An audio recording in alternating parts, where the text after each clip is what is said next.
Assalamualaikum warahmatullahi wabarakatuh. Saya selaku moderator dan sebagai tim dari pemikir sudut pandang Al-Farabi mengenai akal, izin memperkenalkan diri terlebih dahulu, yaitu saya sendiri Gagana Putri Nitayani dengan NIM akhir 137. Dengan saya sendiri Reza Aulia Putri dengan NIM akhir 162. Kami dari kelas 3D. Assalamualaikum warahmatullahi wabarakatuh. Kami tim kontra dari pemikiran Agustin mengenai iman. Saya Melani Nur Afifah dengan NIM belakang 161 3D. Dengan saya sendiri Nafisa Zuhaira dengan NIM belakang 164 kelas 3D. Salam sejahtera untuk kita semua. Pada kesempatan kali ini, saya selaku moderator dalam perdebatan hari ini akan memasuki sebuah perdebatan yang mendalam mengenai dasar kebenaran dalam kehidupan manusia, akal atau iman. Pertanyaan ini bukan hanyalah persoalan filsafat abstrak, tetapi juga berhubungan langsung dengan cara kita mengambil sebuah keputusan, baik sebagai individu, sebagai masyarakat, maupun sebagai negara. Nah, dalam sejarah pemikiran ini, terdapat dua tokoh besar yang menjadi representasi dari dua arah pendekatan ini, yakni Al-Farabi dengan Agustinus. Nah, Al-Farabi seorang filsuf dan ilmuwan muslim dari abad ke-10 yang menyatakan bahwa kebenaran itu dapat dicapai melalui akal, sedangkan Agustinus menyatakan bahwa kebenaran itu didapatkan dari moralitas keimanan gitu.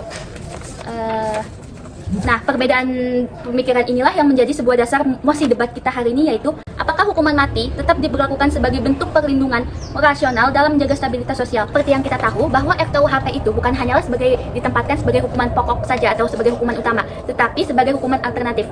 Maka dalam sudut pandang pemikiran akal itu hukuman mati itu tuh sering diperdebatkan berdasarkan efektivitas dan rasionalitasnya. Tapi dalam sudut pandang iman atau moralitas, sebagian kelompok religius itu berpendapat bahwa hukuman mati itu dapat dibenarkan karena agama itu mengakui adanya bentuk hukuman berat bagi kejahatan tertentu. Maka dari sinilah muncul sebuah pertanyaan, dasar kebenaran apa yang paling layak dijadikan landasan dalam membuat hukum? Apakah kita akan memilih Al-Farabi yang menempatkan dalam sudut pandang akal, atau kita berpendapat ke Agustinus yang menempatkan iman sebagai kompas moral yang tertinggi agar manusia itu gak lagi tersesat dalam kebebasan berpikir. Dengan demikian, mari kita mulai debat ini dengan pikiran terbuka, bahasa yang santun, dan niat untuk mencari makna, bukan sekedar menang. Kontra, kami dari tim pro akan mengungkapkan sudut pandang kami dari pemikiran Al-Farabi. Jadi, dari kami itu percaya bahwa akal adalah instrumen utama dan dasar kebenaran yang paling bertanggung jawab untuk merumuskan sebuah hukum negara. Kami juga berpijak kepada warisan Al-Farabi yang tentang akal, al-fa'al atau akal yang aktif, di mana memandang akal itu sebagai jembatan menuju pengetahuan yang sempurna, bahkan pemahaman tentang keadilan. Dalam konteks kali ini, dalam studi kasus KUHP hukum mati, kami berpendapat bahwa penegakan hukum yang berdampak final seperti ini wajib diukur dengan rasionalitas murni, yang dimana menggunakan akal. Lalu, bagaimana akal itu bisa mempertimbangkan resiko kesalahan yudisial yang tidak dapat ditarik kembali? Akal itu adalah sesuatu yang mengukur proporsionalitas dan konsekuensi sosial dari sebuah tindakan.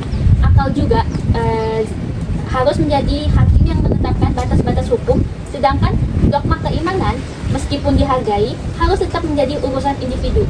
Kita itu harus mengesampingkan emosi dan dogma absolut dan sebaliknya. Berdasarkan KUHP, pada data, logika, dan analisis resiko rasional demi terciptanya keadilan yang terukur. Terima kasih pada tim pro yang telah menyampaikan sudut pandangnya. Kami selaku tim kontra izin memaparkan sudut pandang kami mengenai pemikiran Agustinus. Pada nosi yang telah dinyatakan bahwa akal lebih layak dijadikan dasar kebenaran dibandingkan iman, kami menyatakan menolak.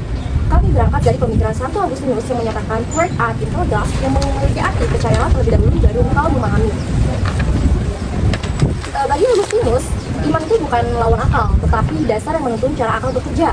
Jadi, tanpa iman, akal itu dapat kehilangan moralitasnya, dan akal juga dapat dijadikan sebagai alat yang membenarkan apa saja yang dirasa efektif dan menguntungkan bagi segelintir orang. Maka dari itu, kami di sini melihat adanya resiko yang muncul apabila kebenaran itu akan menjadi lebih relatif, dan juga kebenaran pada saat ini dapat diputar balik untuk menguntungkan segelintir orang. Ketika kita masuk di kasus RKUHP tentang hukuman mati, kita itu jika hanya menggunakan akal, maka akan memunculkan pertanyaan apakah hukuman mati itu efektif. Dan dari sudut pandang keimanan, hidup manusia itu adalah anugerah Tuhan yang dimana telah diberikan oleh Tuhan. Jadi kita selaku manusia itu tidak dapat mengambil atau merebut hak-hak yang telah Tuhan berikan kepada manusia. Nah, sekalipun itu harus melalui institusi negara. Maka dari itu, kami menempatkan bahwasannya iman itu harus dijadikan sebagai dasar. Kita juga menjaga Iman juga menjaga agar kebijakan publik itu tetap memiliki nilai moral, terus juga menghormati martabat manusia, dan tidak menjadikan manusia itu sebagai objek penelitian secara rasional saja. Maka dari itu saya mengatakan bahwasannya iman itu memberikan arah dan juga batasan. Oke, kepada pihak kontrak yang saya hormati, izinkan saya berbicara untuk menjelaskan pendapat dari sisi Farabi, di mana dari sisi Al-Farabi itu akal itu adalah merja tertinggi yang membedakan manusia dari makhluk lain. Dengan akal itu manusia bisa memahami kebenaran yang menimbang untuk keadilan dan mengarahkan kehidupannya menuju dengan kebahagiaan sejati. Lalu kebenaran bagi Al-Farabi itu tidak datang begitu saja seperti kepercayaan atau seperti dari iman, tapi juga dari pemahaman yang teruji oleh pengetahuan akal budi. Jadi menggunakan akal budi, iman itu memang penting, tapi itu iman tuh tanpa akal tidak bisa, malah bahkan dijadikan dogma yang akan membutakan kita.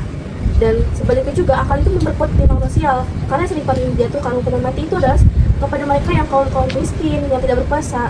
Tapi dari Al-Farabi juga menjelaskan bahwa negara ideal itu adalah negara yang dipimpin oleh pemimpin yang berpengetahuan tinggi dan bermoral bijak. Dari bermoral bijak itu, pemimpin itu mempunyai akal dan bukan oleh dogma dan emosi mereka ataupun dengan tafsir agama yang berbeda-beda. Instruksi.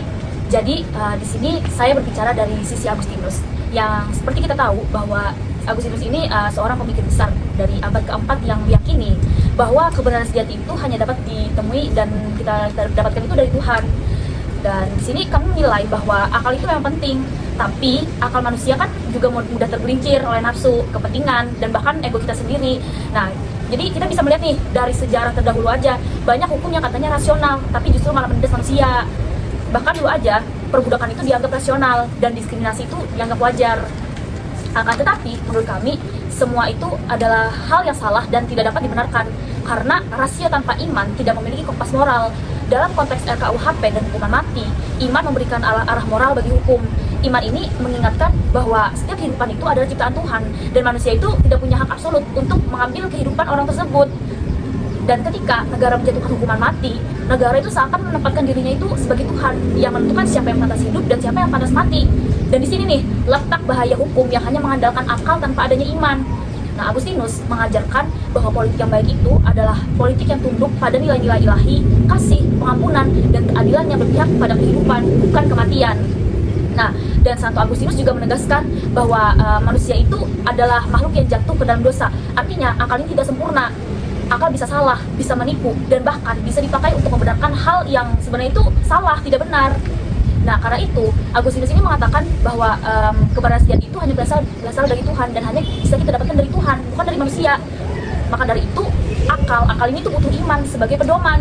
Nah, ada nih yang seperti saya sebutkan sebelumnya, contoh dalam sejarah yang mana ketika sesuatu itu dianggap rasional, tetapi ternyata malah menindas. Ya tadi, contohnya itu seperti perbudakan.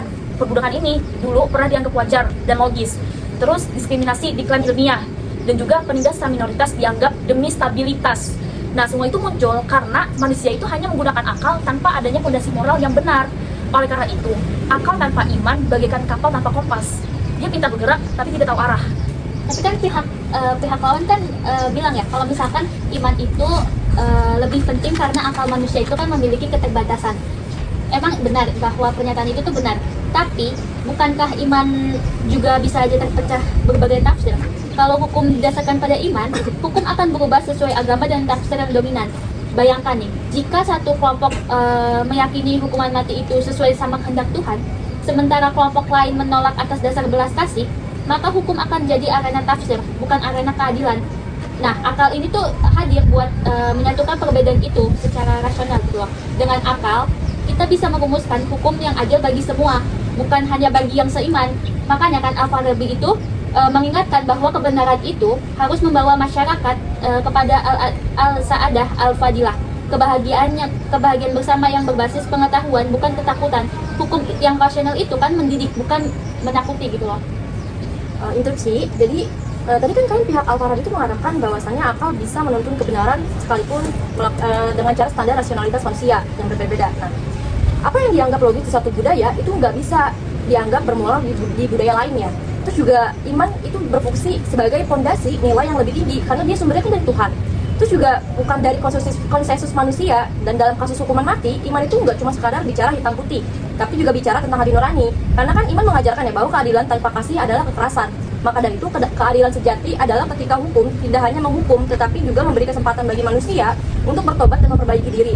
Nah, akal tuh memang bisa membuat undang-undang, tapi kan iman lah yang memberi ruh kemanusiaan dibaliknya gitu kan. Kayak kalau tanpa iman, hukum tuh bisa sah di atas kertas tapi kejam dalam praktik. Karena itu menurut kami, iman itu harus menjadi dasar kebenaran dalam penyusunan hukum agar hukum itu tidak kehilangan arah moral dan tetap berpihak pada kehidupan manusia. Maka instruksi untuk tim kontra, apakah orang yang melakukan kejahatan itu bisa langsung bertobat tanpa diberi hukuman? Just timpal. Bagaimana sih kita bisa menyebutkan iman itu sebagai sumber kebenaran kalau iman-iman berbeda di antara individu dan agama? Dan justru pengetahuan yang rasional itu memungkinkan adanya standar universal yang bisa diterima untuk semua manusia. Dan pada pandangan Al-Farabi juga, jika pertobatan tidak mungkin dapat mampu memperbaiki kerusakan jiwa yang mengancam kebahagiaan seluruh komunitas, bagaimana iman itu bekerja? Dan maka akal murni itu memerintahkan pemindahan individu tersebut untuk melindungi kebahagiaan dan kebaikan semua secara luas yang lebih besar gitu. Dan menghapus nyawa terpidana itu bukan berarti membiarkan balas dendam. Kita tuh tidak ada mengatakan prinsip balas dendam, tetapi itu kita hanya menegakkan keadilan yang rasional yang lebih menghormati martabat akal yang lebih besar dari seluruh komunitas, yang dimana melindungi keberlanjutan itu seperti yang dikatakan Al-Farabi, yang Al-Madinah Al-Fadilah adalah cara tertinggi untuk menjamin bahwa kebenaran dan kebajikan itu berasal dari akal, yang akal tetap berkuasa sehingga mayoritas jiwa itu dapat mencapai kebahagiaan yang sejati, tidak adanya balas dendam ataupun ada unsur yang mau menjelekkan martabatnya. Tapi ya memang kita terus menegakkan keadilan yang lebih rasional, karena tuh orang yang kalau misalnya udah membuat salah, apakah kalau dia diizinkan untuk bertobat dia langsung bertobat? Kita aja yang udah bertobat, kita lakukan kesalahan, menyadari kesalahan itu, kita nggak bisa langsung berubah secara langsung. Tapi di sini juga kita perlu menyadari kalau ketika negara itu menjatuhkan hukuman mati ya, negara pada dasarnya pada saat dia menjatuhkan hukuman mati itu secara nggak langsung dia ini sedang menyatakan bahwa ada manusia yang sudah tidak layak lagi untuk hidup. Nah di sini nih letak bahayanya, karena ini tuh hukuman mati ini tuh membuka peluang bagi negara untuk menentukan nilai kehidupan seseorang. Karena tadi seperti yang sudah saya sebutkan sebelumnya, nilai hidup manusia itu tidak diukur dari perbuatan, melainkan dari martabatnya sebagai ciptaan Tuhan. Dan yang berhak mencabut yang berhak menentukan hidup dan mati manusia itu Tuhan kan, bukan manusia atau bahkan negara gitu. Yang berhak itu ciptaan Tuhan. Nah, jadi martabat ini tuh tidak akan pernah hilang. Bahkan ketika seseorang melakukan dosa atau kejahatan terbesar sekalipun, jika negara menghapus nyawa manusia atas dasar kepentingan stabilitas sosial, maka negara justru menurunkan dirinya pada logika yang sama dengan pelaku kejahatan, yaitu mengambil nyawa seseorang dengan alasan pembenaran tertentu gitu. Nah, di sini kita bisa melihat nih, ada perbedaan antara penegakan hukum dan balas dendam menjadi sangat tipis. Nah, iman ini hadir untuk mencegah negara itu jatuh dalam sifat menghakimi secara absolut, karena hanya Tuhan yang dapat mengetahui isi hati dan kemungkinan pertobatan setiap manusia. Jadi yang tahu tobat manusia itu sudah bertobat atau belum itu tuh cuma Tuhan gitu. Ya kita sebagai manusia nggak bisa dong ngeliat isi hati orang, atau bahkan ya ini sebelum ini udah tobat apa belum sih, kan kita nggak bisa ngeliat. Kita itu cuma Tuhan aja yang bisa ngeliat kan. Nah, jadi inti pada dasarnya iman menjaga hidup terpidana bukan berarti membiarkan kejahatan, tetapi menghormati martabat manusia sambil tetap memberikan ruang bagi pertobatan pemulihan moral. Jadi meskipun manusia ini berbuat kejahatan, tapi lihat dulu nih, kita kasih ruang, negara itu harusnya ngasih ruang buat si pelaku kejahatan ini dia itu mau bertobat apa enggak. Ya kalau misalnya dia mau tobat, ya hukuman mati ini ya jadi pilihan terakhir lah. Maksudnya kayak misalnya kalau dia tobat ya udah penjara seumur hidup aja gitu. Instruksi, berarti sama aja dong, dari pihak Anda menyetujui kalau ketika dia nggak bertobat, sama aja menyetujui dengan adanya hukuman mati ini. Izin menambahkan, selain itu juga kan sebenarnya iman itu merupakan fondasi moral ya dalam penyusunan hukum agar hukum itu bisa sesuai dengan nilai-nilai kebaikan. Kalau tanpa iman, hukum itu akan kehilangan arah moral dan berpotensi melegitimasi ketidakadilan seperti diskriminasi. Contohnya, yang tidak memiliki iman itu adalah seperti kasus tentang nenek yang mengambil bawang itu ya. Yang itu secara kasus bukan kasus berat seperti korupsi, tapi hukum malah menuntut si nenek itu yang memang dari faktor lain yang mendorong dia. Jadi dalam artian hukum itu tidak selamanya netral, dan iman itu diperlukan untuk membangkitkan empati kita sebagai manusia. Nah, eksploitasi dan sebagainya. Nah, dengan adanya iman, inilah yang mencegah hukum itu menjadi alat kekuasaan yang bisa membuat mereka sadar bahwa mereka itu bukan hanya bertanggung jawab pada rakyat, tetapi juga pada Tuhan. Nah, di mana hukum juga itu bertujuan untuk mengarahkan manusia kepada kebaikan, bukan hanya keteraturan. Hukum juga harus terikat pada nilai-nilai iman yang menunjukkan pada kebaikan sejati. Dan kita juga nggak bisa bilang ya kalau dimana hukum itu juga kan harus dapat ditaati dari hati ke hati ya. Ya harus berharap kayak berdasarkan dari Iya. hati paling terdalam ya, Iya, belum dengan adanya transaksi iman, hukum, iya, dengan adanya iman. tadi. Nah, kalau iman dapat memberikan dorongan batin agar manusia itu bukan hanya patuh pada, maksudnya biar manusia itu nggak cuma takut ke hukum, tapi ke Tuhan juga. Nah, itu juga karena mereka memahami kebaikan dari hukum tersebut. Nah, jadi si iman itu bukan sekedar unsur tambahan, tapi juga pembentukan hukum. Jadi fondasinya iya, gitu ya. itu juga iman juga merupakan fondasi moral yang menjaga hukum tetap adil, terus juga menjaga martabat manusia dan memastikan kalau kekuasaan itu tidak menyimpang. Instruksi. Jadi kan gini loh, kalau misalkan ada pembunuhan berantai atau terorisme atau kejahatan terhadap manusia lain, itu kan mengganggu kehidupan manusia yang lain dong. Jadi manusia yang lain tuh pada ketakutan karena ancaman hal itu. Dan di sini tuh negara itu membangun sistem hukum yang adil gitu loh. Seperti yang tadi sudah dijelaskan oleh kami bahwa hukum yang adil itu harus ada akal yang mempunyai rasionalitas gitu. Terus dari data yang kita ambil, kalau misalkan negara itu menolak menjatuhkan hukum maksimal atas dasar keimanan, maka keadilan itu tuh bisa kehilangan fungsinya gitu loh, sebagai penyeimbang antara hak korban dan hak pelaku. Makanya akal ini menuntut agar keadilan itu ditegakkan secara profesional. Siapa yang melanggar kehidupan harus mempertanggungjawabkan perbuatannya dengan setimpal seperti itu. Dengan demikian, hukum itu tuh bukanlah bentuk penghakiman absolut gitu loh. Jadi melainkan keputusan yang rasional yang lahir dari tanggung jawab negara menjaga keteraturan, keamanan, dan keadilan sosial gitu. Jadi iman itu mungkin mengajarkan kita bahwa belas kasih dan martabat manusia itu tuh harus dijunjung tinggi gitu loh. Tetapi tanpa akal yang menegakkan hukum belas kasih itu tuh bisa menyebabkan sebuah ketidakadilan dan ketimpangan terhadap hak manusia lainnya seperti itu. Nanti ada nggak kayak misalnya kayak salah satu contoh gitu yang benar-benar membuktikan kalau akal itu benar-benar bisa gimana sih akal itu cukup gitu untuk menjadikan dasar kebenaran. Izin menjawab pertanyaan yang telah disampaikan oleh tim kontra tadi.